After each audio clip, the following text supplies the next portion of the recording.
उसने Duke this के बारे में फैली अफवाहों का जिक्र किया, परछाइयों में फुसफुसाई कहानियां कि उसकी रखेलों से पैदा हुए नाजायज बच्चों को चुपचाप मरवा दिया जाता है। उसका गुस्सा इतना खतरनाक है कि जो भी उसके खिलाफ जाए वो उसे मिटा देता है, चाहे उसका दखते पैरों के नीचे से गाड़ी धीरे धीरे आगे बढ़ रही थी। डालियों के बीच पक्षी फड़फड़ा रहे थे और घोड़ों की टापों की स्टडी आवाज पूरे जंगल में गूंज रही थी, लेकिन गाड़ी के अंदर का माहौल बिल्कुल भी शांत नहीं था। क्लोए वेरियर अपनी छड़ी पर हाथ टिकाए सीधी बैठी थी। उसकी आवाज शांत थी पर सख्त। वो साफ कह रही थी कि इस बार कोई तमाशा नहीं होना चाहिए। एलिस ने भौहें चढ़ा ली और हल्की झुंझलाहट में बोली कि पिछला नृत्य समारोह इतना बोरिंग था कि वो खुद को रोक ही नहीं पाई। उसने हंसते हुए बात टाल दी और कहा कि उसे क्या पता था कुछ गिलास चेरी पीते ही वो इतनी चक्कर में आ जाएगी। फिर भी उसने उम्मीद भरे अंदाज में कहा कि यह वाला माहौल ज्यादा मजेदार होगा, खासकर अगर क्लोए साथ होगी। क्लोए हल्की मुस्कान के साथ लेकिन पूरे नियंत्रण में बोली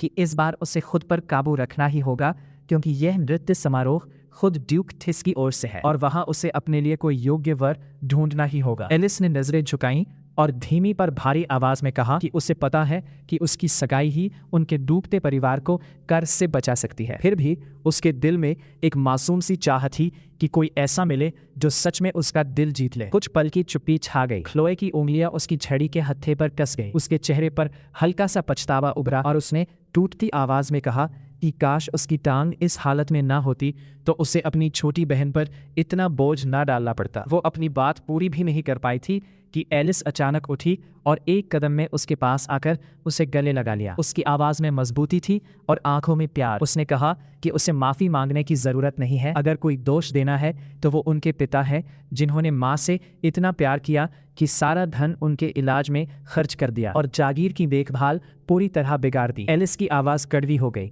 जब उसने 3 साल पहले की बात याद दिलाई कि कैसे मुश्किल हालात के बावजूद पिता ने ड्यूक थिस की सेना को उनका किला इस्तेमाल करने दिया। क्लोए चौंक गई। एलिस ने ठंडी आवाज में कहा कि वो समझ नहीं पाती कि उनके पिता सच में सोने दिल के हैं या सिर्फ एक बेवकूफ। उसने ड्यूक थिस के बारे में फैली अफवाहों का जिक्र किया, परछाइयों में फुसफुसाई कहानियां कि उसकी रखेलों से पैदा हुए नाजायज बच्चों को चुपचाप मरवा दिया जाता है। उसका गुस्सा इतना खतरनाक है कि जो भी उसके खिलाफ जाए वो उसे मिटा देता है, चाहे उसका दर्जा कुछ भी हो। कुछ लोग तो यह तक कहते हैं कि काश वो युद्ध में ही मर गया होता। एलिस ने चेतावनी दी कि अगर वो उसकी नजरों में चढ़ गए तो उनका परिवार एक पल में बर्बाद हो सकता है। उसने भारी सांस लेते हुए कहा कि उनकी हालत को देखते हुए यह निमंत्रण मिलना भी किस्मत की बात है, लेकिन फिर भी वो ऐसा आदमी है जिससे दूर रहना ही बेहतर है। उसने मजबूरी में हंसकर कहा कि बस दुआ है कि समारोह में उनसे सामना ना हो। क्लोए ने कुछ नहीं कहा, लेकिन उसकी आंखों की बेचैनी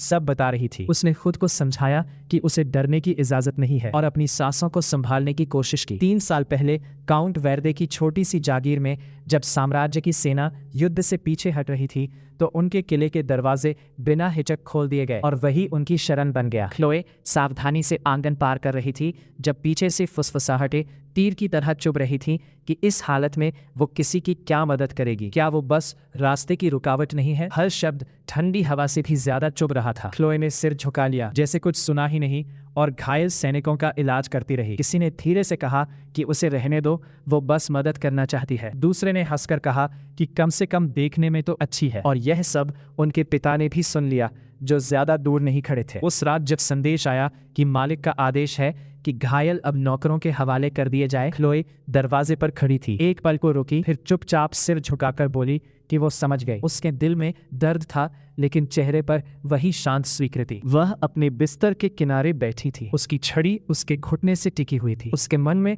हल्की बेचैनी उठी कि क्या उसने पिता को और चिंता में डाल दिया। उसके होठों से धीमी सी सांस निकली, लेकिन धीरे धीरे उसकी आंखों में फिर से दृढ़ निश्चय लौट आया। उसने सोचा कि जो दर्द वे सब झेल रहे हैं वह कितना गहरा होगा, ऐसे में उनका बेचैन होना स्वाभाविक है। तभी अचानक रात की खामोशी को चीरती एक तेज आवाज गूंजी, सब ध्यान दो। क्लोए चौंक गई। उसकी उंगलियां खिड़की के फ्रेम पर कस गईं। फिर मजबूत और सधे कदमों की आहट सुनाई दी। अपने कमांडर का स्वागत करो। बाहर सैनिक एक साथ सीधी पंक्ति में खड़े हो गए। बर्फ पर उनके जूतों की आवाज गूंजी और सबने एक साथ सलामी दी। क्लोए की सांस अटक गई। यही कमांडर है। उसकी नजर उस लंबे और चौड़े कंधों वाले व्यक्ति पर टिक गई जो सुनहरे किनारों वाली गहरे रंग की वर्दी में आगे बढ़ा। फिर उसने शांत लेकिन भारी आवाज में कहा कि आज ही उसे अपने पिता विल्हेल्म वोनेसी की मृत्यु का समाचार मिला है। दुश्मनों ने उनका सिर काटकर किले की दीवार पर टांग दिया। हवा जैसे भारी हो गई। फिर उसने एक सैनिक की ओर मुड़कर शांत स्वर में पूछा कि क्या वह घर लौटना चाहता है। सैनिक हिचका और बोला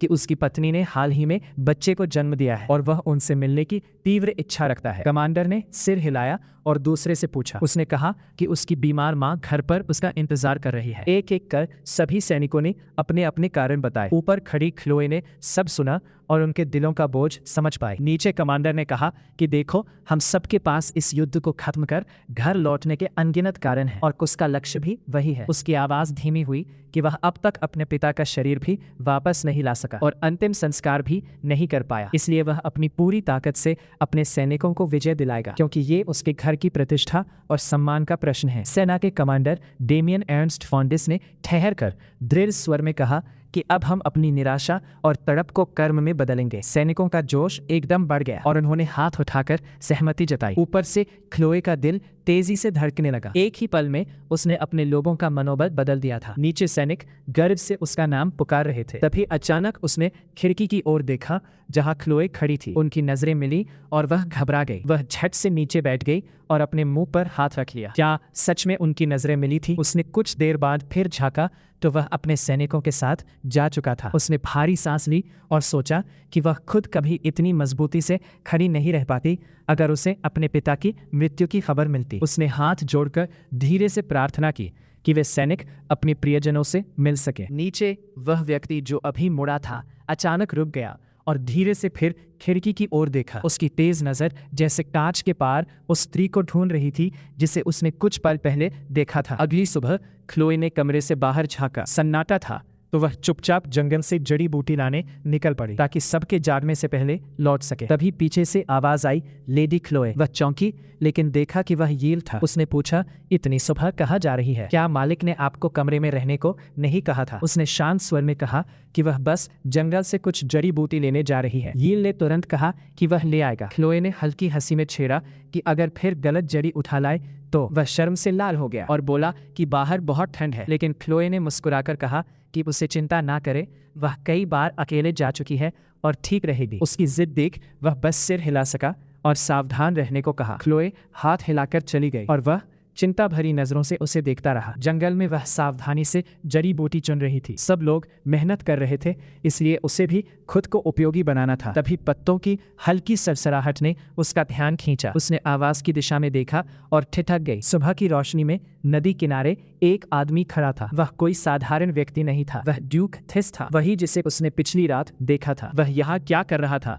ये तो ऐसी जगह थी जिसे वह अकेले जानती थी। उसका मन कह रहा था कि उसे परेशान ना करे। वह चुपचाप लौटने लगी, लेकिन जल्दी में उसकी छड़ी सूखे पत्ते पर पड़ गई। वह आदमी तुरंत मुड़ा और कठोर आवाज में पूछा, कौन है वहाँ और तुम्हारा नाम क्या है? ख्लोए हिचकी लेकिन आगे बढ़कर बोली, क्षमा करे महाराज, वह वाइस काउंट वेरदियर की बड़ी बेटी ख्लोए वेरियर है। वह उसके सामने आकर ठहर गया और उसकी ओर ऐसे देखने लगा जैसे उसे परख रहा हो। फिर ठंडे स्वर में बोला कि पिछली रात से वह एक पैटर्न देख रहा है और लगता है कि वेरदियर की बड़ी बेटी को दूसरों पर नजर रखने की आदत है जैसे कोई चूहा। ख्लोए ने गहरी सांस लेकर हल्का सा सिर झुकाया और कहा कि अगर उसने उन्हें ठेस पहुंचाई हो तो क्षमा करे, उसका ऐसा कोई इरादा नहीं था। उसने भौं उठाकर ताना मारा कि तो क्या कल था? फिर घमंडी अंदाज में पूछा कि क्या उसके पिता ने उसे फुसलाने भेजा है? ख्लोए स्तब्ध रह गई। डेमियन ने ठंडे स्वर में कहा कि लगता है लॉर्ड वेरियर उतने भोले नहीं जितने दिखते हैं। कितने महत्वाकांक्षी है। सिर झुकाकर ख्लोए ने साफ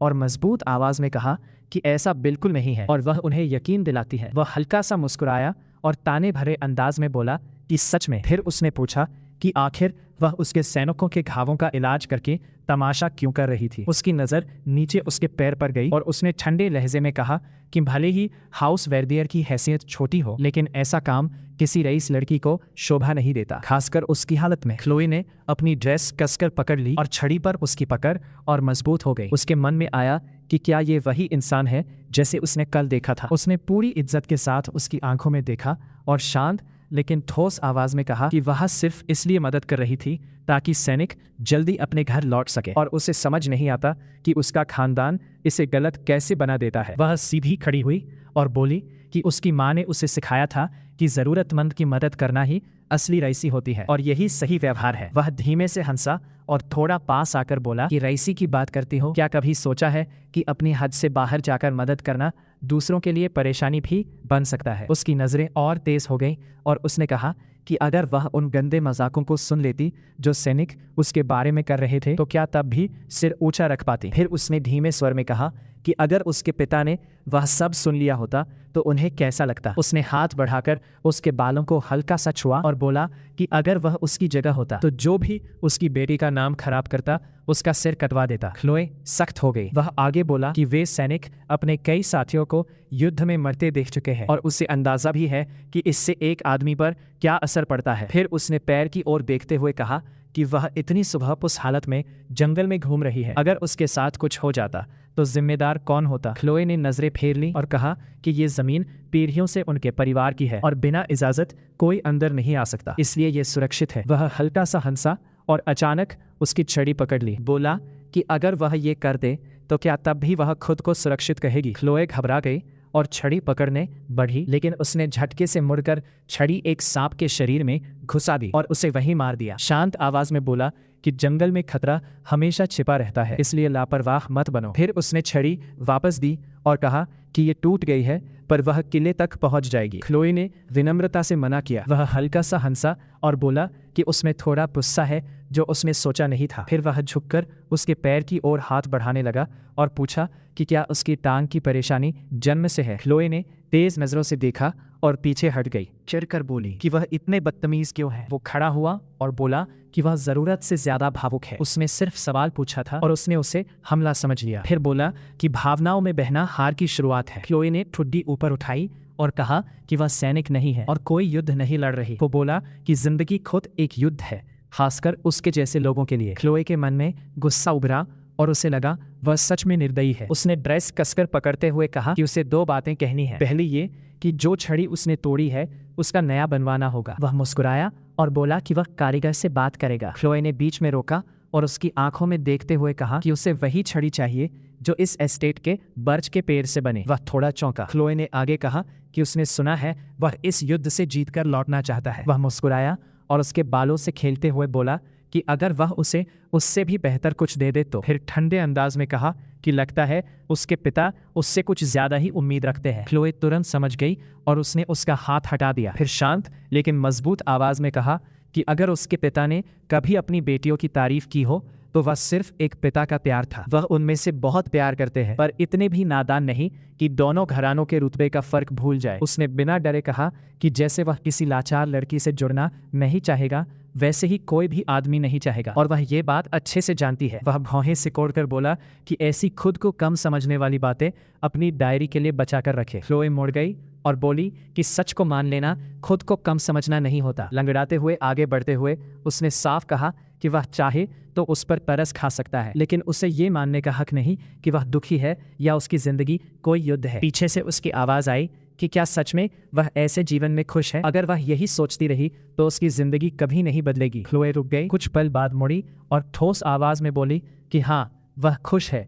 जिस जमीन पर वह पैदा हुई वही शांति से बिना किसी बदलाव के पूरी जिंदगी जीना ही उसके लिए असली खुशी है। उसके बाद क्लोए वेरियर को याद ही नहीं रहा कि उस मुलाकात के बाद वह किले तक कैसे लौटी। उसे बस इतना याद था कि उस सुबह की ठंड पूरे दिन उसे ऐसे लिपटी रही जैसे कोई सांप शरीर से चिपक गया हो। जब वह संभली तब तक वह आदमी अपने सैनिकों के साथ जा चुका था। उसके बाद काफी समय तक वह दोबारा जंगल नहीं गई और अब 3 साल बाद क्लोए वेरियर अपनी बहन के साथ हाउस थिस के कैसल रोज पहुंची। किला वैसा ही भव्य था जैसा अफवाहों में सुना था, सिर्फ ड्यूक के मनोरंजन के लिए बना और सिर्फ एक मौसम के लिए इस्तेमाल होने वाला। क्लोए और एलिस एक साइड टेबल पर बैठी उसकी खूबसूरती देख रही थी। तभी एक युवा पुरुष उनके पास आया। उसने एलिस का स्वागत किया, हल्का झुककर हाथ बढ़ाया और अगले नृत्य के लिए पूछा। एलिस मुस्कुराकर तैयार हो गई और उसने क्लोए से उसका परिचय कराया। उसने सम्मान से झुककर अभिवादन किया और क्लोए ने भी जवाब दिया। वह जैसे क्लोए से भी पूछने वाला था, लेकिन उसकी नजर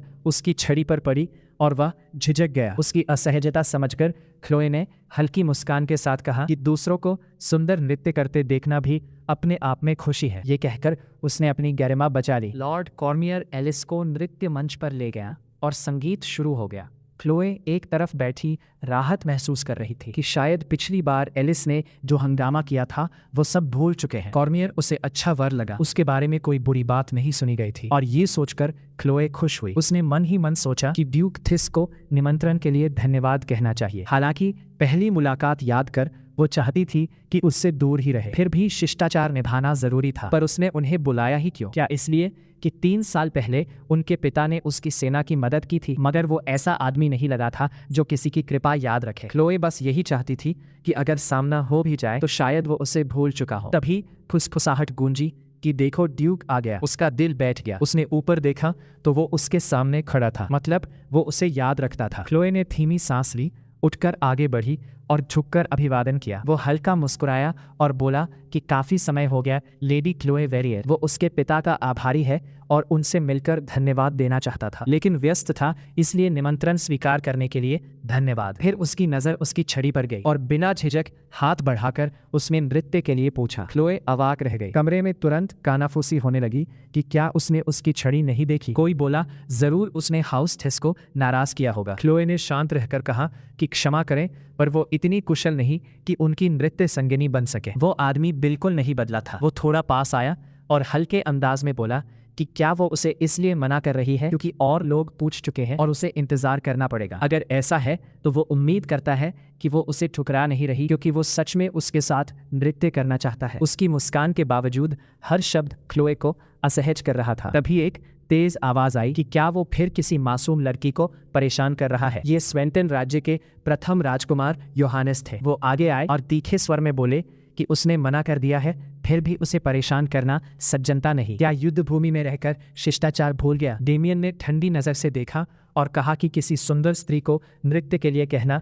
बदतमीजी नहीं। फिर क्लोए की ओर देखकर बोला कि उसे यकीन है वो आसानी से रोने वाली नहीं। योहानेस ने आह भरी और क्लोए से कहा कि वो अपने चचेरे भाई की ओर से क्षमा चाहते हैं। क्लोए ने शांत नजरों से कहा कि माफी की जरूरत नहीं, महाराज तो बस सोच रहे थे कि उसकी हालत के कारण वो कहीं कोने में अकेली न रह जाए। योहानेस ने रुचि से उसे देखा और कहा कि वो चतुर युवती है। उसका नाम पूछा। उसने परिचय दिया कि वो हाउस वेर्दियर की बड़ी बेटी क्लोए वेर्दिया है। डेमियन पास खड़ा सब देख रहा था। योहानेस ने कहा कि वो कभी उसके पिता से मिलना चाहेगा जिन्होंने इतनी सुंदर और साहसी बेटी को पाला है। उसने हल्के से उसके कंधे पर हाथ रखा। ये देख डेमियन की भौं सिकुड़ गई। क्लोए ने गहराई से झुककर कहा कि क्षमा करे, पर वो आज अपने पिता नहीं बल्कि अपनी छोटी बहन के साथ आई है। ये कहते ही उसे एहसास हुआ एलिस। उसने घबराकर चारों ओर देखा, लेकिन उसकी बहन कहीं नजर नहीं आई और उसके दिल में बेचैनी बढ़ गई। योहानेस ने जवाब दिया कि बाद में उसकी पहचान करा देना, और ये कहकर वो चला गया। डेमियन क्लोए को ध्यान से देख रहा था और तुरंत समझ गया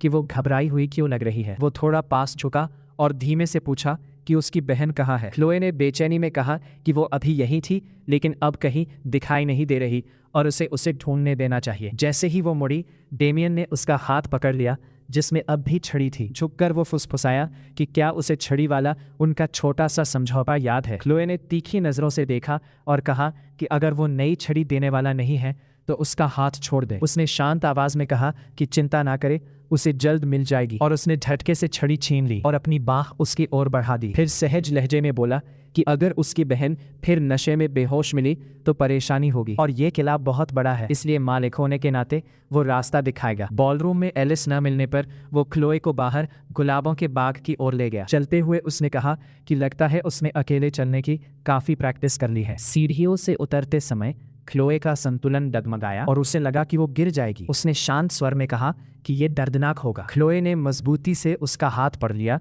और कहा कि नहीं, वो ठीक है और वो बहुत दयालु है। वो हल्का सा मुस्कुराया और बोला कि उसमें अब भी लड़ने की ताकत है। क्लोए ने मन ही मन पछताया कि उसने उसे छड़ी दे दी। चलते चलते उसकी नज़र उसके बालों पर गई और अचानक उसने पूछा कि उसके बालों में ये गहने किसने लगाए हैं। क्लोए चौंक गई और बोली कि उसने खुद लगाए हैं। वो पल भर देखकर बोला कि तभी तो बिखरे हुए हैं। उसकी नज़रें उसे चुभने लगी और क्लोए का चेहरा लाल हो गया। उसने धीरे से कहा कि उसकी छड़ी लौटा दे। उसने हल्के अंदाज में कहा कि क्या सच में? लेकिन वे तो यहाँ आ ही गए हैं और उसे खबर मिली थी कि इस बाग में एक युवती देखी गई है। क्लोए मन ही मन दुआ करने लगी कि कहीं एलिस ने कोई बेवकूफ़ी न कर दी हो। तभी हाफती हुई आवाज़ और एक बेचैन कर देने वाली सिसकारी सुनाई दी। क्लोए की आंखें फैल गई और सामने दो लोग एक दूसरे में उलझे हुए दिखाई दिए जो जोश में एक दूसरे को चूम रहे थे, और उनमें से एक उसकी बहन एलिस थी। क्लोए को देखते ही एलिस ने उस आदमी को खुद से अलग करने की कोशिश की, लेकिन वो हटने को तैयार नहीं था। डेमियन ने धीमे से बुदबुदाया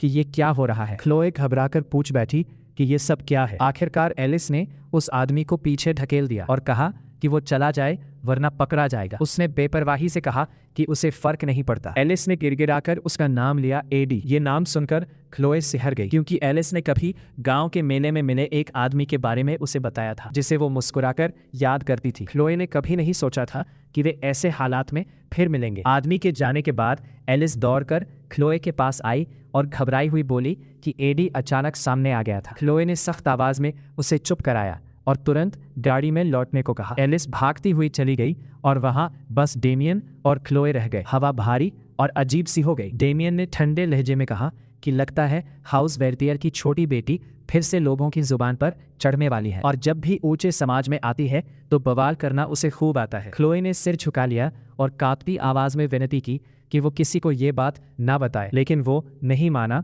और पास झुककर बोला कि वो ऐसा क्यों ना करे, क्योंकि बिना इजाजत किसी को अपनी जागीर में लाने पर वो उसके पूरे परिवार को सजा दे सकता है। क्लोए के हाथ कांपने लगे और उसे समझ आ गया कि अगर उसने उसे नहीं मनाया तो उनका सब कुछ खत्म हो जाएगा। वो जमीन पर गिरकर गहराई से झुक गई और बोली कि ये उसकी गलती है कि उसने अपनी बहन पर नजर नहीं रखी, और अगर सजा देनी है तो उसे दे। डेमियन उसके सामने घुटनों के बल बैठ गया और दिलचस्पी से पूछा कि अगर वो मान गया तो वो उसके लिए क्या करेगी। क्लोए का दिल तेजी से धड़क रहा था और समय नहीं था। उसने कहा कि 3 साल पहले उसके पिता ने युद्ध के दौरान उसे अपना किला इस्तेमाल करने दिया था और उसी से उसकी जीत संभव हुई थी। डेमियन हल्का हंसा और बोला कि वो उस एहसान को ऐसे चुकाने को कह रही है। क्लोए ने कहा कि वो बस उनके साधारण परिवार पर थोड़ी दया चाहता है। वो खड़ा हुआ और बोला कि उसने तो पहले ही वो चुका दिया था जब उन्हें इस समारोह में बुलाया, लेकिन उसकी बहन ने उस दया को कुचल दिया है। फिर ठंडे स्वर में पूछा कि क्या अब उसके पास कहने को कुछ और है। हताश क्लोए उसके पैरों से लिपट गई और गिड़गिड़ाकर बोली कि एक बार उन्हें माफ कर दे और वो उसकी हर बात मानेगी। डेमियन ने झुककर उसकी ठुड्डी उठाई और शांत स्वर में पूछा कि वो ऐसा क्यों कर रही है, और वो गर्वीली स्त्री कहाँ चली गई जो कभी सिर ऊंचा रखती थी। उसके गाल को छूते हुए उसने कहा कि ये उसे शोभा नहीं देता। वो समझ गया कि वो अपनी बहन की शादी और परिवार को बचाने के लिए ये सब कर रही है, सुविधा की शादी। फिर उसने पूछा कि उसके अपने जीवन का क्या उसे उसकी परवाह नहीं। क्लोए ने बिना सोचे कहा कि उसे बस अपने प्रिय लोगों को सुरक्षित और खुश देखना है। उसने पूछा कि क्या वो इसके लिए कुछ भी करने को तैयार है। उसने कहा कि अगर उसकी क्षमता में है तो हाँ। डेमियन की आंखें सिकुड़ गई और उसने कहा कि ये दिलचस्पी है और वो सोचेगा कि बदले में उससे क्या लिया जाए। फिर उसने कहा कि अब तुरंत वेल्टियर एस्टेट लौट जाए। क्लोए ने याद दिलाया कि राजकुमार ने एलिस से मिलने को कहा था, लेकिन उसकी बात काटते हुए उसने चेतावनी दी कि अगर अब से उसने योहानस या किसी और आदमी का ध्यान खींचा तो वो खुद उसके और उसके परिवार को मार देगा, क्योंकि उसकी दया की भी एक हद है। क्लोए जम गई। फिर उसने पास आकर कहा कि वह इस बाग में ऐसे पुरुषों के साथ आने से बचे जिन पर उसे भरोसा ना हो, क्योंकि ये जगह उन लोगों के लिए है जो अपनी बेकाबू इच्छाएं पूरी करने आते हैं, और अगर वह नहीं चाहती कि उनके बीच किसी घोटाले की अफवाह फैले तो उसे समझदार बनना होगा। यह कहकर वो चला गया और क्लोए वहीं खड़ी रह गई। वो पहले की तरह ही घिनौना था। होठ काटे हुए क्लोए उसे जाते देखती रही। मन कड़वा था और दिल बोझ से भरा हुआ। और बाद में क्लोए ने उसके नाम एक पत्र लिखा जो ड्यूक डेमियन वॉन के नाम था। मुझे उम्मीद है ये पत्र आपको ठीक हालत में मिले। शहर स्वान से लौटे 3 महीने हो चुके हैं और उस दिन के बॉल में जिस सज्जन से मेरी बहन मिली थी, अब उनके साथ उसके विवाह की चर्चा चल रही है। मैं जानती हूँ कि ये सब आपकी कृपा का परिणाम है। इतना लिखकर क्लोए कुछ पल रुक गई और मन ही मन सोचने लगी कि कहीं ये ज्यादा तो नहीं हो गया। तभी गिल नाश्ता लेकर आया तो उसने एलिस के बारे में पूछा। गिल ने बताया कि वो सुबह से बाहर गई है और अभी तक लौटी नहीं, ऊपर से खाना भी नहीं खा रही, कहती है पेट ठीक नहीं है। ये सुनकर क्लोए के दिल में हल्की सी चिंता उठी कि कहीं वो फिर उस आवारा कलाकार से मिलने तो नहीं गई। गिल झिझकते हुए बोला कि अगर लेडी एलिस की शादी हो गई तो आप बहुत अकेली हो जाएंगी। क्लोए ने हल्की मुस्कान के साथ कहा कि ऐसा कैसे हो सकता है, तुम तो रहोगे ना। गिल का चेहरा लाल हो गया और उसने सिर झुका लिया। तभी उसके पिता ने आकर बताया कि ड्यूक हमारे एस्टेट में शिकार के लिए आ रहे हैं। ये सुनते ही क्लोए का हाथ कांप उठा और उसके मन में डर बैठ गया कि क्या उसने तय कर लिया है कि मुझसे क्या लेना है। थोड़ी ही देर में ड्यूक अपने लोगों के साथ पहुंचे और चारों ओर नजर डालते हुए बोले कि यहाँ पहले से कम नौकर दिख रहे हैं। फसल खराब होने की बात कहकर पिता ने बात संभालनी चाहिए लेकिन उनकी आवाज़ में झिझक साफ थी। क्लोए तुरंत आगे बढ़ी और शांत स्वर में बोली कि हमें आपके आने की खबर देर से मिली, इसलिए महल पूरी तरह तैयार नहीं हो पाया, लेकिन हम आपकी सुविधा में कोई कमी नहीं रहने देंगे। डेमन मुस्कुराते हुए उसके पास आए और बोले कि मैं तुम्हारी बात याद रखूंगा। रात के भोजन पर छोटी बेटी की अनुपस्थिति के लिए क्षमा मांगी गई तो डेमन ने हल्की मुस्कान के साथ कहा, उम्मीद है कुछ गंभीर नहीं। फिर उन्होंने क्लोए की थाली की ओर देखते हुए कहा, लगता है तुम्हें ये व्यंजन पसंद नहीं आया। क्लोए ने नजरें झुका ली और कहा, गर्मी की वजह से भूख कम है। डेमन ने सहजता से कहा कि शायद बाहर रहना तुम्हारे लिए अच्छा रहेगा। पिता ने हंसकर कहा कि इसे जंगल बहुत पसंद है, बस आपकी मौजूदगी में घबरा जाती है। यह सुनकर डेमन की आंखों में हल्की चमक आई और उन्होंने कहा, तो फिर कल के शिकार में ये मेरा मार्गदर्शन करेगी। पिता असहज हुए, पर डेमन ने सीधे क्लोए से पूछा कि क्या तुम मेरे साथ चलोगी। क्लोए समझ गई कि मना करना आसान नहीं। उसने धीमे से कहा कि यदि कोई सेवक घोड़े को संभाल ले तो मैं चलूंगी। डेमन ने साफ कहा, नहीं, तुम मेरे ही घोड़े पर मेरे साथ बैठोगे, क्योंकि मैं किसी के पीछे चलने का आदी नहीं हूँ। अगली सुबह वो बिना छड़ी के खड़ी थी और गिल से उसे संभालने को कहा। गिल की आंखों में चिंता थी, पर उसने चुपचाप हामी भरी। घोड़े पर बैठते ही डेमन ने कहा कि तुम अपने उस सेवक के काफी करीब हो। क्लोए ने शांत स्वर में कहा, वो बचपन से हमारे साथ है और मुश्किल समय में भी नहीं छोड़ा, इसलिए वो हमारे लिए सिर्फ नौकर नहीं। अचानक डेमन ने लगाम खींची और मुस्कुराते हुए पूछा, अब बताओ किस ओर जाना है। क्लोए उसके इतने पास आकर घबरा गई और जवाब देने से पहले ही घोड़ा तेज दौड़ पड़ा। हवा की रफ्तार से उसकी सांसें उखड़ गई और वो मजबूती से पकड़कर बैठी रही, जबकि डेमन बिल्कुल शांत थे। कुछ देर बाद उन्होंने कहा, लगता है शिकार हो गया। क्लोए समझ गई कि वो जानबूझकर उससे परेशान कर रहा है और उसके मन में गुस्सा और डर दोनों उमड़ आए। तभी अचानक पीछे से उसका बड़ा सा हाथ उसकी आंखों पर आ टिका और वो धीमे स्वर में बोला, सांस लो लेडी क्लोए, सब खत्म हो गया। उसकी आवाज में अजीब सी नरमी थी जिसने उसके दिल की धड़कन और भी तेज कर दी। डर, अपमान और उलझन सब मिलकर उसके भीतर तूफान सा खड़ा कर रहे थे। सब कुछ ठीक हो जाएगा। उसके नरम शब्द उसके पहले के बर्ताव से बिल्कुल उलट थे। उस रात डिनर टेबल पर क्लोए ने सबसे पहले बात शुरू की और बोली कि सुबह हमें एक वैद्य को बुलाना चाहिए। आपकी कृपा घायल हुई। ये सुनकर विकाउंट वर्दिये बेचैनी से पूछ बैठे, क्या हुआ? क्या चोट गंभीर है? डेमन हल्के से मुस्कुराया और बोला, घोड़े पर शिकार उबाऊ लग रहा था, इसलिए मैं पैदल ही पीछे भागा और हल्की सी चोट लग गई। अगर बस छोटा सा घाव है तो क्लोए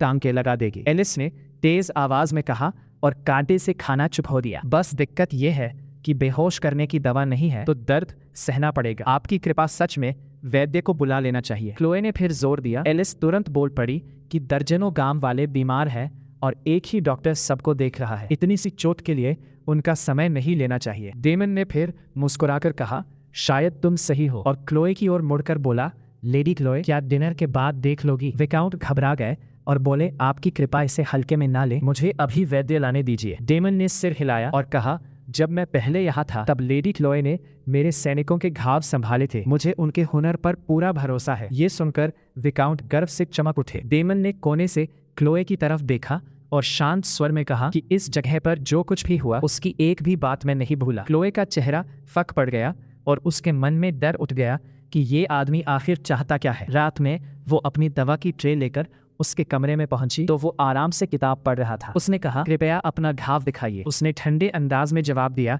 खुद ही ढूंढ लो। क्लोए बैठते हुए बोली, पहले बाजू तो मोड़िए। उसने किताब बंद की और उसकी तरफ देखकर कहा, मुझे यकीन है तुम इतना तो कर ही सकती हो। उसने संयम से कहा कि एक अविवाहित स्त्री का किसी पुरुष के शरीर को छूना ठीक नहीं। डेमन हंस पड़ा और बोला, कितना पुराना सोच है। फिर उसने शर्ट के बटन खोल दिए और उतारते हुए हल्की मुस्कान के साथ छेड़ते हुए कहा, देखो घूरना मत। क्लोए शर्म से लाल हो गई क्योंकि उसने ऐसा कुछ कहा ही नहीं था। खुद को संभाल कर उसने घाव साफ किया और चेतावनी दी कि दर्द होगा। उसने बेपरवाही से कहा, जितना चाहे कष्ट दे सकती हो। क्या ये सब तुमने वैद्य से सीखा? क्लोए ने टांके लगाते हुए कहा, हाँ, दवा उनसे सीखी, पर अभी तो कढ़ाई का हुनर काम आ रहा है। वो जोर से हंसा और बोला, कढ़ाई भी काम की हो सकती है, ये कभी नहीं सोचा था। फिर अचानक पूछा, क्या तुम्हारी बहन अब भी अंधेरे में छुपकर मिलती है? क्लोए चौंक गई और बोली, नहीं।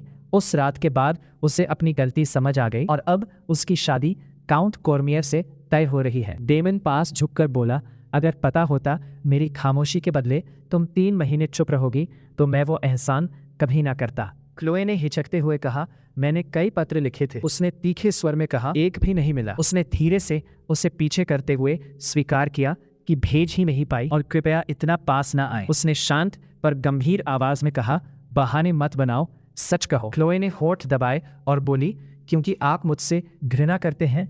मुझे लगा आप मुझे असहनीय समझते हैं, इसलिए समझ नहीं आया कैसे सामना करूं। फिर वो अचानक उठी और माफी मांगकर जाने लगी। तभी उसकी छड़ी फिसल गई, ट्रे गिर गई और वो लड़खड़ा गई। पर गिरने से पहले डेमन ने उसे पकड़ लिया। वो बिस्तर पर गिरी और वो उसके ऊपर झुका हुआ था। हवा भारी और गर्म हो गई। उसने डरते हुए कहा, आपका हाथ फिर खुल जाएगा। उसने ऊपर से कहा, फिर से ठीक कर दोगी ना? वो घबराकर अपने वस्त्र को खींचते हुए बोली, आप मुझसे क्या चाहते हैं? उसने उसके बालों की लट उठाकर हल्के से चूमा और कहा, जवाब तुम जानती हो। उसने चेहरा फेर लिया और बोली, मैं यहाँ सिर्फ पिता के कहने पर आई हूँ। उसने मुस्कुराकर पूछा, सच में तुम्हें लगता है वो यही चाहते हैं? ये वही बात थी जो 3 साल पहले हुई थी। क्लोए ने दृढ़ नजरों से कहा कि युद्ध भूमि में लंबे समय रहने के बाद आप लोगों की नीयत पर शक करते हैं, पर यह सोचना कि राज्य की हर स्त्री आपसे विवाह को बेताब है सिर्फ अहंकार है। डेमन ठिठक गया, फिर जोर से हंसा और बोला, ठीक है,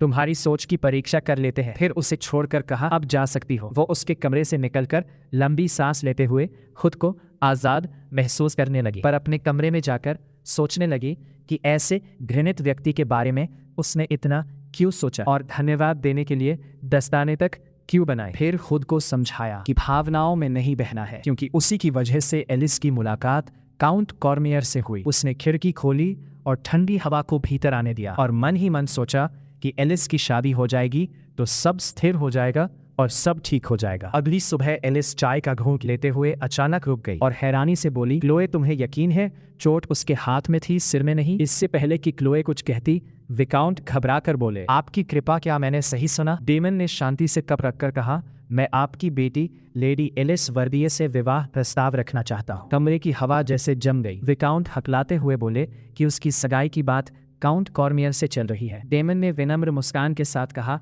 इससे मेरी इच्छा नहीं बदलती। और क्या आप मुझे योग्य वर नहीं मानते? तनाव और गहरा गया। विकाउंट बोले, मुझे अपनी बेटी की इच्छा का सम्मान करना होगा। डेमन खड़ा हुआ और बोला, बिल्कुल करना चाहिए। मैं आपको 3 दिन देता हूँ, तब तक मैं पास के एस्टेट में अपने विला में रहूंगा। उसने दस्ताने पहनते हुए क्लोए की तरफ देखा और कहा, आशा है आप गंभीरता से सोचेंगी। उसके जाते ही एलिस रोते हुए कमरे में भागी और बोली, मैंने कभी डचेस बनने की इच्छा नहीं की। क्लोए ने उसे संभालते हुए कहा, अगर तुम नहीं चाहती तो ये विवाह नहीं होगा। वो समझ नहीं पा रही थी कि अचानक ये प्रस्ताव क्यों आया और क्या ये उसी परीक्षा से जुड़ा है। एलिस डरते हुए बोली, अगर मैंने मना कर दिया तो क्या होगा? क्लोए ने उसे गले लगाकर कहा, सब ठीक हो जाएगा। पर एलिस के दिल में तूफान था और उसने कांपती आवाज में स्वीकार किया कि वो एडी से प्रेम करती है और उसके बच्चे की मां बनने वाली है। ये सुनकर जैसे बिजली गिर पड़ी और क्लोए स्तब्ध रह गई। बाद में वो अकेली बैठकर सोचती रही कि क्या उन्होंने एलिस पर बहुत भारी बोझ डाल दिया, और अगर ये सच है तो उसे ये विवाह रोकना होगा,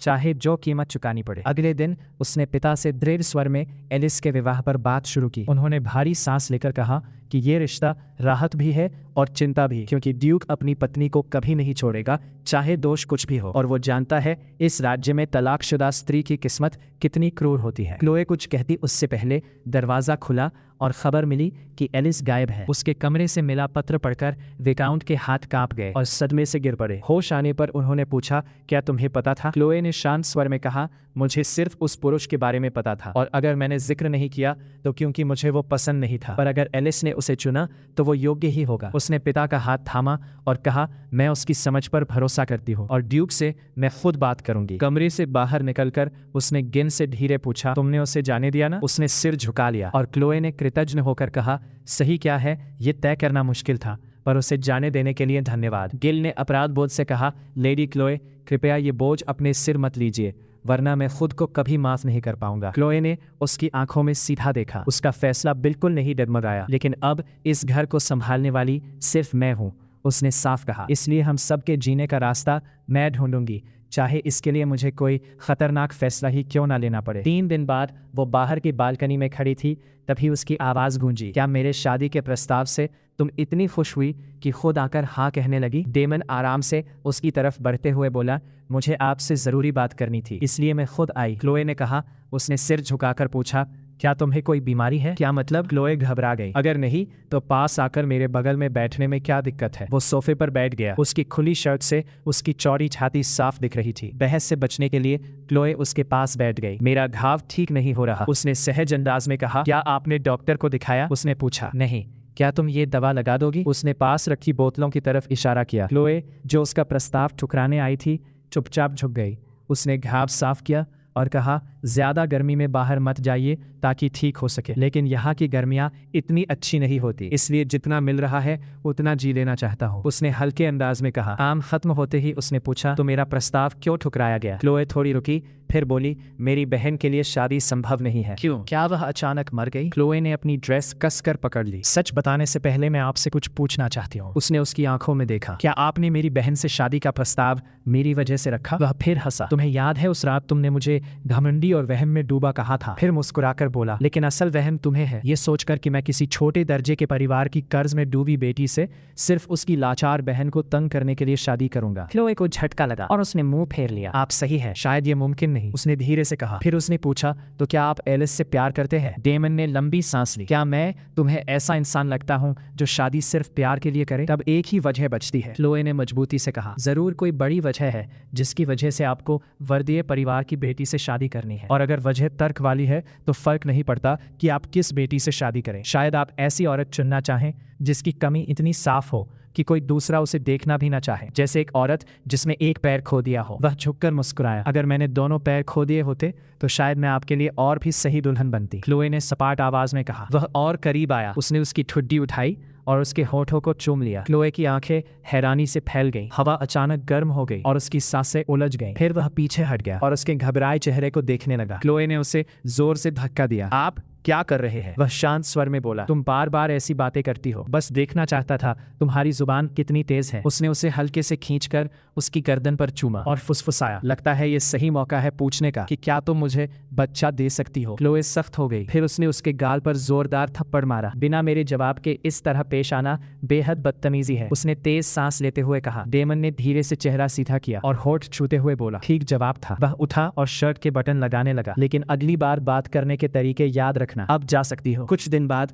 क्लोए कमरे में बैठी अनजाने में अपने होठ छू रही थी। वह पल अभी भी उसके मन में था। घर में नई परेशानी थी। राज परिवार लगातार तोहफे भेज रहा था जो अब भी एलिस के नाम थे। बगीचे में गाड़ियां भरी पड़ी थी। अगर मैं पूछूं तो क्या ड्यूक के साथ आपकी बात ठीक नहीं हुई? गिल ने हिचकते हुए पूछा। क्लोए ने नजर झुका ली। बात कड़वे मोड़ पर खत्म हुई थी। अगर उसका अंदाजा सही था तो राजकुमार जोहानेस वारिस था, लेकिन एक आदमी था जिसका असर राज परिवार जितना ही मजबूत था, ड्यूक डेमन। अगर वह छोटे परिवार में शादी करता तो राज परिवार भी खुश होता, वह ये जानता था। फिर वह ऐसा क्यों कर रहा था? तभी दरवाजे पर दस्तक हुई। ड्यूक आए हैं, क्या मालिक को बताऊं? क्लोए चौंकी, फिर बोली, नहीं, पिता को आराम करने दो, मैं खुद मिलूंगी। लेकिन कमरे में पहुंचते ही वह ठिठक गई। डेमन पहले से अंदर था। मुझे देखकर चौंक गई। उसने मुस्कुराकर कहा, बिना इजाजत किसी लड़की के कमरे में आना गलत है। क्लोए ने सख्ती से कहा। खुद को रोक नहीं पाया, तुम्हारी याद आ रही थी। वह पास आता हुआ बोला, ये मेरा निजी कमरा है, बाहर चलिए। क्लोए ने कहा, जरूरत नहीं, हमारा रिश्ता जल्द ही ऐसा होगा कि कोई दूरी नहीं रहेगी। उसने उसके बालों की लट से खेलते हुए कहा। गिल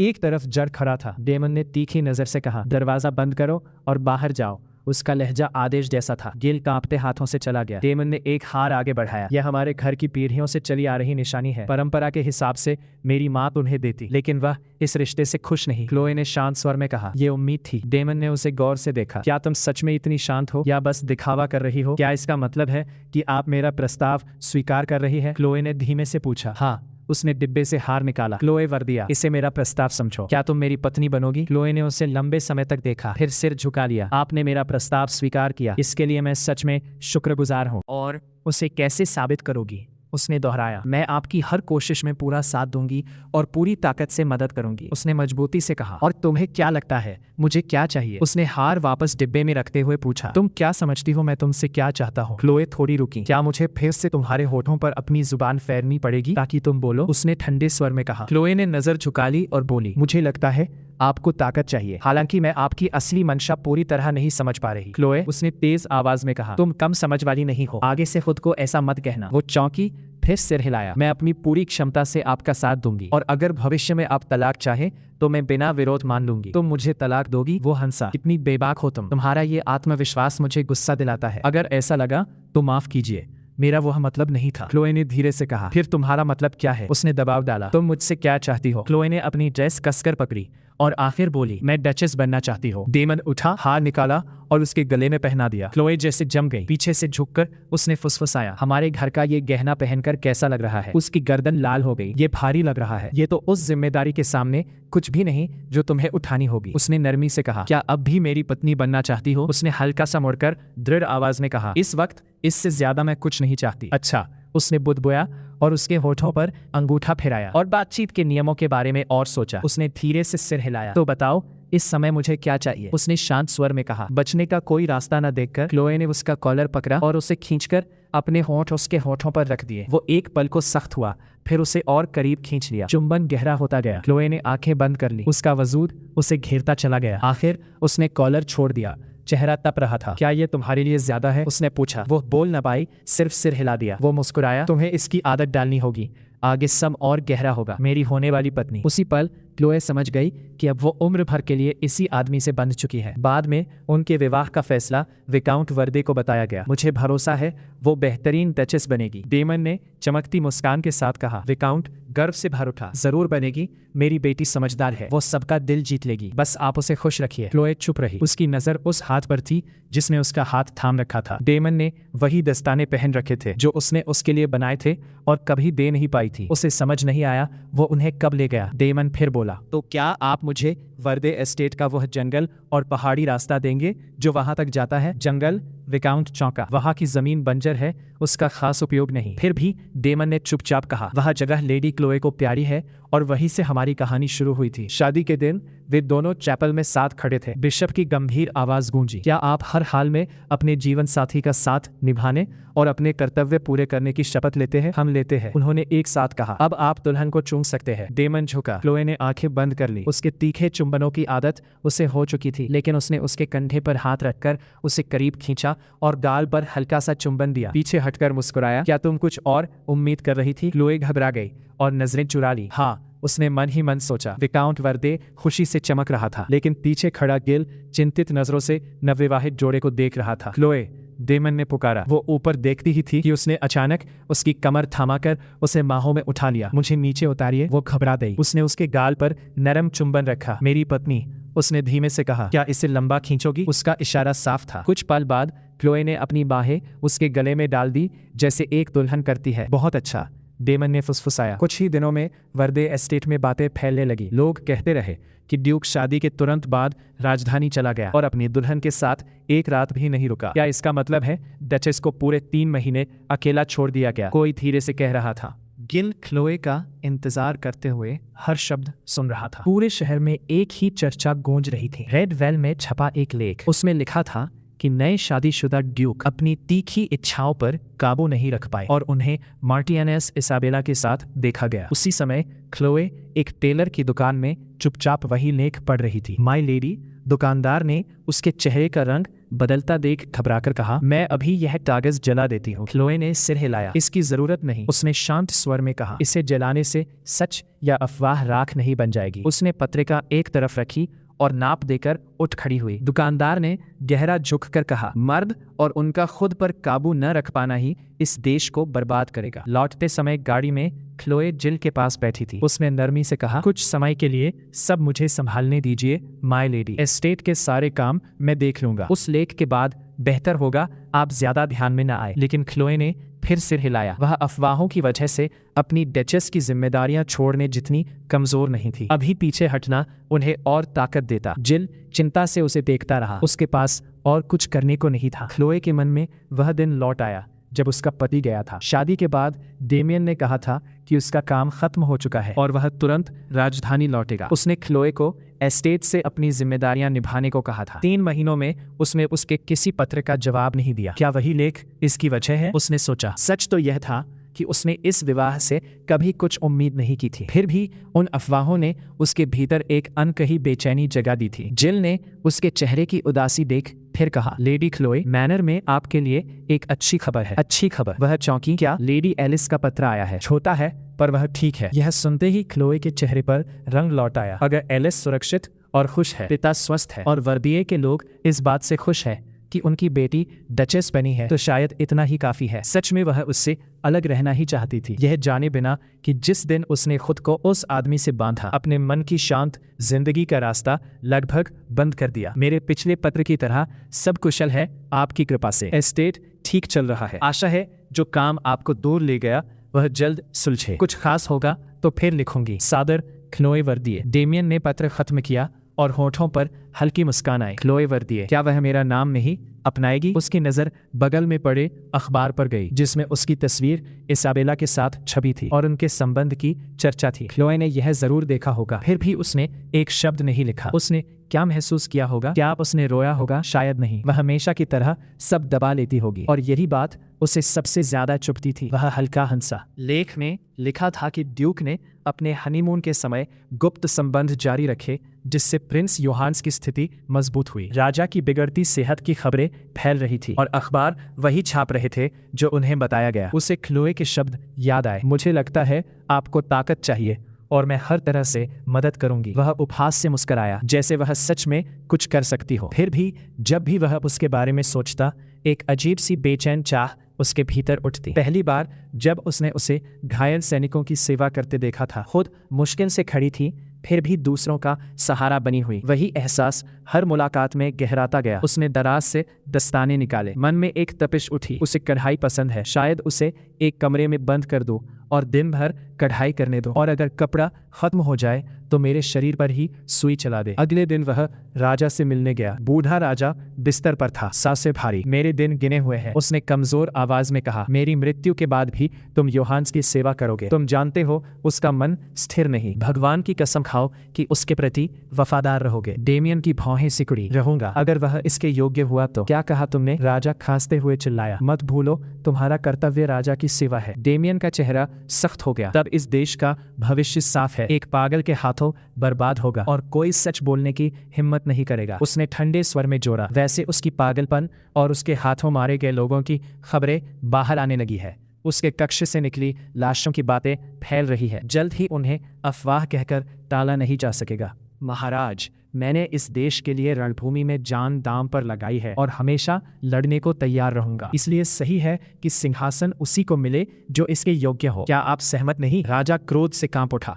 तुम इशारा किस ओर कर रहे हो? कब से ऐसे स्वार्थी विचार पाले? डेमियन मुड़ा, कंधे के ऊपर से देखा। कब से? फिर आत्मविश्वास भरी मुस्कान के साथ बोला, जिस दिन मैं पैदा हुआ। उधर क्लोए सोफे पर बैठी थी और बार बार वही लेख याद आ रहा था। वो खुद को बहलाने की कोशिश करती रही पर असफल रही। तभी वाइकाउंट वर्दिये भीतर आए। क्लोए बेटी, तुम्हारे लिए तुम्हारे पति का पत्र आया है। वो ठिठक गई। इतने महीनों में उसने नहीं लिखा था तो अब क्यों? उसने पत्र खोला। मेरी प्रिय पत्नी क्लोए वॉन। उसने जानबूझकर उसका नाम अपने नाम के साथ लिखा था। डचेस की जिम्मेदारियां निभाते हुए इस एस्टेट में मेरा इंतजार करो। आशा है तुम भी हमारी मुलाकात का उतना ही बेसब्री से इंतजार कर रही हो जितना मैं। तुम्हारा पति डेमियन अर्नस्ट वॉन। अगले दिन काउंट वर्दिये ने गिल को क्लोए को उस एस्टेट तक सुरक्षित ले जाने की जिम्मेदारी दी। गिल ने झुककर स्वीकार किया पर पिता के होश में जान रखा गया। पर पिता का दिल भारी था जब वो बेटी को विदा करने की तैयारी कर रहे थे। उनकी चिंता देखकर क्लोए आगे बढ़ी और उन्हें गले लगा लिया। पिता, चिंता मत कीजिए, उसने धीमे से कहा।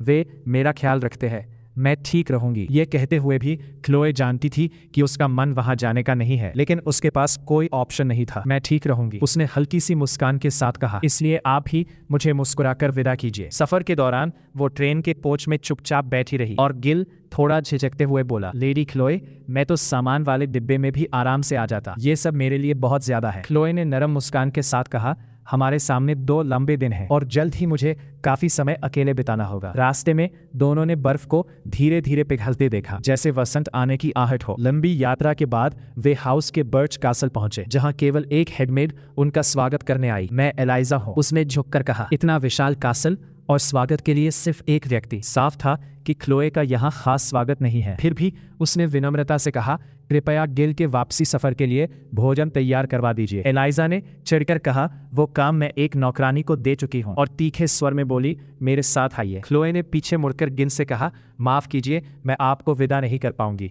सुरक्षित घर पहुंचिए। हल्का लंगड़ाते हुए वो अंदर चली गई और गिल चिंता से उसे देखता रहा। भीतर पहुंचकर क्लोए ने झुककर कहा, मेरा नाम क्लोए है, आपसे मिलकर सम्मानित हूँ। सिर उठाओ, एक महिला ने आदेश दिया। क्लोए ने नजर उठाई तो वो डेमियन की माँ थी। तुम काफी सुंदर हो, मुझे डेमियन के पहले शिकार की याद दिलाती हो। वो हिरन भी ऐसा ही था। क्लोए हल्का सा हंसी पर तुलना चुप गई। क्या तुम मौत से परिचित हो या राजघराने के छिपे कंकालों से? उसने पास आकर पूछा। ऐसा कुछ नहीं, आपकी कृपा, क्लोए ने तुरंत कहा। तो फिर उसने तुम्हें किसी और वजह से चुना है? उसने उसके बाल हटाते हुए कहा। सुंदर तो हो, लेकिन घायल पैर वाली हिरन का शिकार करना मेरे बेटे के लिए अजीब है। जब उसने परिवार के गहने मांगे तो मुझे यकीन नहीं हुआ। शायद जिज्ञासा रही होगी। उसे रोमांच पसंद है। मुझे नहीं पता उसने मुझे क्यों चुना, क्लोए ने दृढ़ता से कहा। लेकिन मैं अपनी कमी के बावजूद पूरी निष्ठा से उसका साथ दूंगी। तुम उम्मीद से ज्यादा समझदार हो और काफी सुंदर भी। मेरे गहने तुम पर अच्छे लगेंगे और तुम इस कासल में मेरी मदद करोगी। फिर मुस्कुराकर बोली,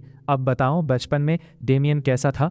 रात तक वो अपने बेटे की तारीफ करती रही। माँ जैसी सोच वैसा ही बेटा। क्लोए ने सोचा, घमंडी जरूर है पर बचपन में बहुत दुलारा गया था। थकी हुई वो बिस्तर पर लेटी तो पास में डेमियन का फ्रेम किया हुआ चित्र रखा था, जैसे वो सच में मौजूद हो। उसने आह भरी। अपने ही चित्र को पत्नी के कक्ष में रखना भी एक अजीब आदत है। आखिरकार उसे नींद आ गई। कुछ दिन बाद सास ने हंसते हुए कहा, तुम 3 दिन से स्टडी में बंद हो, बिल्कुल डेमियन जैसी हो। जब किसी चीज पर ध्यान लगा दे तो सूरज चढ़ना भी नहीं देखता। बताओ क्या चर्चा करनी है? क्लोए ने हिचकर कहा, एलाइजा, हमें थोड़ा अकेला छोड़ दे। एलाइजा का चेहरा सख्त हो गया, पर सास ने कहा, जरूरत नहीं, वो परिवार जैसी है। क्लोए को पति का पत्र याद आया जिसमें हालचाल पूछने के साथ चेतावनी छिपी थी कि निराश मत करना। 3 दिन तक खातों की जांच के बाद उसने शांत स्वर में कहा, कासल के खर्चों में गड़बड़ी है। टैक्स की रकम मेल नहीं खाती, वाइन की बोतलों का हिसाब अलग है। और यह सब तब से शुरू हुआ जब एलाइजा ने प्रबंध संभाला। एलाइजा कांपने लगी। सास ने उसे बाहर भेजा और गुस्से में बोली, पहले क्यों नहीं बताया कि बात एलाइजा की है? हम निजी तौर पर बात कर सकते थे। क्लोए ने संयम से कहा, एलाइजा अकेली नहीं है, स्टेबल मास्टर रॉबिन्सन भी शामिल है। इतने बड़े पैमाने पर सामान बिना गाड़ियों के नहीं जा सकता। सास ने भारी सांस ली। वे दोनों कठिन समय में मेरे साथ थे, उन्हें हटाना आसान नहीं। क्लोए ने दृढ़ता से कहा, यही वजह है कि उनकी बेईमानी माफ नहीं हो सकती। अगर अभी अनदेखा किया तो दरार और बढ़ेगी। सास भड़क उठी, तुम हर बात इतनी मुश्किल क्यों बनाती हो और मुझे ऐसे क्यों बुलाती हो जैसे हम अजनबी हो? क्लोए ने धीमे से पूछा, तो क्या मैं आपको माँ कह सकती हूँ? सास ने तिरस्कार से कहा, यह भी उचित नहीं। बातचीत खत्म, डेमियन लौटेगा तब फैसला होगा। और मुझे भूख नहीं, तुम अकेले खा लो। क्या भोजन कमरे में भिजवा दूं? क्लोए ने पूछा। जरूरत नहीं, सास ने तीखे स्वर में कहा। बहुत हुआ, क्या हर बात का जवाब देना जरूरी है? तुम सच में थका देती हो। और चली गई। दोपहर का भोजन आया पर साथ कोई नहीं बैठा। दरवाजा बंद होते ही क्लोए को एहसास हुआ कि उसने खुद को सबकी नजरों में कितना अप्रिय बना लिया है। फुसफुसाहटें उसके कानों में गूंज रही थी कि नई आई और पुरानी सेविका को हटाने चली है। उसका मन भर आया। उसे पिता की याद आई। गिल सुरक्षित पहुंचा होगा। एलिस का नया पत्र आया होगा क्या? और ड्यूक कब लौटेगा? पर लौट भी आए तो क्या बदलेगा? उसके शब्द याद आए, अपनी जिम्मेदारियां निभाओ। उसने हल्की आह भरी और कांटा भोजन में चुभाते हुए बुदबुदाई, पता नहीं माँ ज्यादा कठिन है या बेटा। तभी पीछे से पुरुष आवाज आई, लगता है खुद से अच्छी बातचीत चल रही है। उसने मुड़कर देखा, डेमियन मुस्कुराते खड़े हैं। मेरी गैर हाजिरी में तुम बहुत अकेली हो गई होगी, उसने हल्के व्यंग्य से कहा। क्लोए तुरंत खड़ी हुई, आपकी कृपा। तभी सास दौड़ती हुई आई। डेमियन मेरे बेटे, मुस्कुराकर उसे गले लगा लिया। बिना बताए आ गए, उसने सहजता से कहा। आपकी याद आ रही थी माँ। क्लोए एक और खड़ी माँ बेटे की गर्माहट देखती रही। फिर डेमियन की नजर उस पर गई। इतनी जल्दी आया हूँ, भूख लग गई है, कुछ खा लेता हूँ। सास बोली, अभी बनवाती हूँ। जरूरत नहीं। वह मेज की ओर बढ़ गया। यहाँ बहुत कुछ रखा है, मैं यही ले लेता हूँ। डेमियन बैठते हुए बोला। फिर उसने सहज स्वर में पूछा, मेरे ना होने पर तुम्हारा समय अच्छा बीता? क्लोए, बिल्कुल, क्लोए ने शांत आवाज में कहा। सबने मेरे साथ बहुत काइंडनेस दिखाई, ये सुनकर अच्छा लगा। डेमियन ने एक कॉल लेते हुए कहा। लेकिन अगले ही पल उसने खाना थूक दिया। तुरंत शेफ को बुलाओ, उसने ठंडे स्वर में आदेश दिया। कुछ ही देर में हेड शेफ घबराया हुआ आ गया। गरीब खाने के लिए बचा हुआ खाना हाउस की मेज पर कैसे आया? डेमियन की आवाज खतरनाक थी। शेफ हड़बड़ा गया। शायद टेबल लगाने वालों से गलती हुई होगी। इतनी बड़ी गलती किसने की? डेमियन ने पूछा। उसकी आवाज सुनकर जिम्मेदार नौकर घुटनों पर गिरकर माफी मांगने लगा। मेरे परिवार का अपमान करने के बाद माफी मांगने की हिम्मत कैसे हुई? डेमियन ने तिरस्कार से कहा। क्लोए तुरंत बोली, आपकी कृपा, ये सिर्फ एक भोजन है, कृपया इन्हें क्षमा कर दें। डेमियन हल्का मुस्कुराया। मेरी पत्नी, ये खाना गरीब खाने के लिए था, इसे खाना मेरे नाम का अपमान है। तुम भले साधारण परिवार से आई हो, पर इतना कॉमन सेंस तो होना चाहिए। क्लोए ने उसकी आंखों में देखते हुए शांत स्वर में कहा, क्षमा कीजिए, लेकिन ये भोजन अभी भी खाने योग्य है। इस घर की लेडी होने के नाते मैं आपसे अनुरोध करती हूँ कि आप संयम रखें, इन्हें दया दिखाएं और सही भोजन परोसने का अवसर दें। डेमियन कुछ क्षण उसे देखता रहा, फिर बोला, अगर मेरी पत्नी चाहती है तो मैं उदार हो सकता हूँ। इस तरह नौकर बच गए। रात को क्लोए ने राहत की सांस ली, पर शांति ज्यादा देर नहीं रही। एक दासी आई और बोली, उनकी कृपा आपको अपने कक्ष में बुला रही है। इस समय क्लोए चौंकी। उसने संभल कर कहा, मैं तैयार होकर आती हूँ। तभी दरवाजा खुला और डेमियन स्वयं अंदर आ गया। तैयार होकर उसने धीमे स्वर में दोहराया, किस तैयारी की जरूरत है? क्लोए ने तुरंत अपना नाइट गाउन कसकर पकड़ लिया। इस समय औपचारिकता की जरूरत नहीं, मेरी पत्नी। वह बिना निमंत्रण बिस्तर के किनारे बैठ गया। क्लोए ने नजर फेर ली, मैं कपड़े बदलकर आपके कक्ष में आऊंगी, कृपया कुछ पल दे। डेमियन ने परवाह न करते हुए कहा, जरूरत नहीं, जैसे हो वैसे चलो। क्लोए ने खुद को संभाला और छड़ी के सहारे नीचे उतरी। क्या इसके बिना चल नहीं सकती? उसने हल्के स्वर में पूछा। आसान नहीं है, उसने झुंझलाकर कहा। क्या आप मुझे गिरते देखना चाहते हैं? वो मुस्कुराया, वो तो अडोरेबल होगा। उसे नजरअंदाज कर उसने शॉल ओढ़ ली। डेमियन ने हाथ बढ़ाया, चले मेरी पत्नी। उसके कक्ष में पहुंचकर क्लोए ने सावधानी से पूछा, इतनी रात में क्या जरूरी बात थी? वो हंसा, पति पत्नी के बीच इस समय और क्या बात हो सकती है? क्लोए का चेहरा लाल पड़ गया। डेमियन उसकी सोच समझ रहा था। और इसी के साथ कहानी यही खत्म होती है। देखने के लिए धन्यवाद। अगर आपको ये पसंद आई तो इसे लाइक करें और अपने विचार कमेंट में जरूर शेयर करें। अगर आप हमारी बढ़ती हुई कम्युनिटी का हिस्सा बनना चाहते हैं तो ज्वाइन बटन दबाकर सपोर्ट करें। अपना ख्याल रखें और फिर मिलते हैं।